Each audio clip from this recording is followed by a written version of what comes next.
La journée type commence en général, traditionnellement, par ce qu'on appelle la réunion de service du matin, vers 8h, 8h30, qui consiste à faire la relève de la garde, puisque les services de réanimation ont une garde de 24 heures sur 24 par un médecin senior sur place, et on fait le point à la fois des entrées, bien sûr, qui sont arrivées dans la période de garde, de 19h au matin, mais aussi le point sur tous les malades présents dans l'unité. Ça dure en général une demi-heure, une heure, selon ce qui c'est les événements. Ensuite, pendant la période jusqu'à midi, on a une activité essentiellement clinique, c'est la visite des malades, comme dans un service traditionnel, où on va refaire toutes les prescriptions qui sont revues pluriquotidiennement, toutes les prescriptions, des décisions qui peuvent être prises, une planification de la journée, en particulier des activités, quand il faut envoyer des malades à des examens complémentaires, ou bien utiliser certaines techniques. Et puis ensuite, l'après-midi, il y a toujours bien entendu une grosse partie de l'équipe médicale qui est là, mais peut-être un petit peu moins que le matin. Mais il y a toujours en permanence 2 à 3 médecins seniors. En plus, dans notre service, on reçoit aussi des internes. Le début d'après-midi a des tâches, par exemple, de formation, en particulier si on est dans un service hospitalo-universitaire, où il va y avoir de l'enseignement des internes, où il va y avoir aussi des réunions de bibliographie, où il peut y avoir des réunions concernant des protocoles de recherche clinique. Donc beaucoup d'activités qui ne sont pas directement liées aux soins, mais qui en sont très proches et qui sont fondamentalement importantes. Et puis au milieu d'après-midi, il y a une seconde visite, comme celle du matin, parfois un peu plus rapide, mais qui va permettre de refaire le point à nouveau,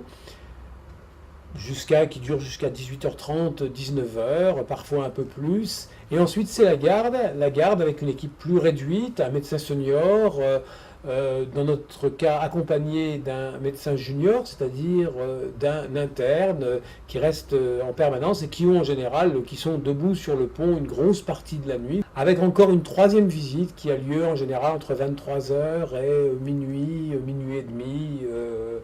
Et bien entendu, des admissions des entrées, voire toutes les admissions, et prendre toutes les mesures appropriées pour les admissions des entrées à toute heure du jour et de la nuit. On doit être joignable immédiatement et contactable par tous nos correspondants, par toutes les personnes qui souhaitent admettre immédiatement.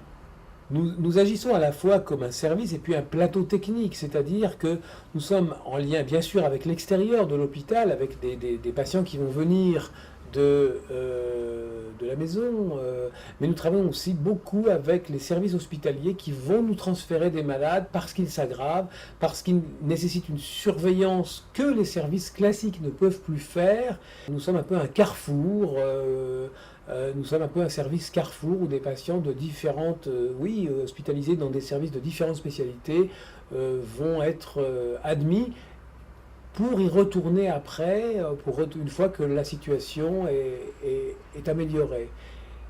Le travail en équipe apporte apporte de la sécurité, apporte du réconfort dans des situations qui sont parfois, sinon stressantes, parfois un petit peu lourdes sur le plan professionnel pour les médecins. Alors, qu'est-ce qu'il faut comme aptitude, ou je ne sais pas si on peut parler de qualité, pour exercer ce métier? Il faut déjà une très solide culture générale médicale. Peut-être à la différence d'autres spécialités, nous on est un petit peu les médecins généralistes des infections aiguës graves. C'est-à-dire qu'il faut connaître des domaines aussi variés que la toxicologie, la néphrologie, les maladies infectieuses, le cardiovasculaire, la pneumologie. Il faut connaître beaucoup de cela et donc ça demande une culture médicale de base assez importante. Après, il faut, comme tout, et encore plus peut-être que beaucoup d'autres spécialités médicales, avoir beaucoup de sens de la communication. Et même si on n'a pas toujours des patients communicants, on a beaucoup à communiquer avec leur entourage. Et ça ça a des aspects extrêmement importants dans ces pathologies graves, où la mortalité est élevée et où certaines décisions parfois lourdes de sens sont à prendre. Je crois que c'est un aspect important. Et puis le dernier point, peut-être dans les aptitudes du métier, c'est d'avoir un petit peu d'aptitude technique. Il y a quelques gestes techniques, ça c'est pas très très compliqué et tout le monde peut le faire, mais ce sont des gestes qu'il faut savoir bien faire. La formation médicale continue dans notre métier, mais peut-être dans presque tous les métiers de la médecine, est fondamentalement importante. Cette formation revêt deux aspects.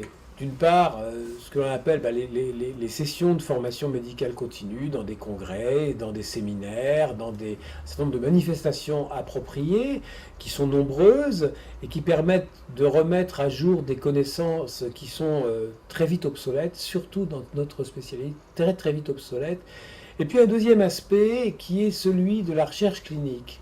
La recherche clinique permet de faire avancer la science clinique, elle permet d'avoir un regard sur sa pratique, de mesurer ce que l'on connaît et ce que l'on ne connaît pas. Et finalement, moi, c'est en tout cas mon point de vue personnel, je trouve que c'est un formidable outil de formation médicale continue.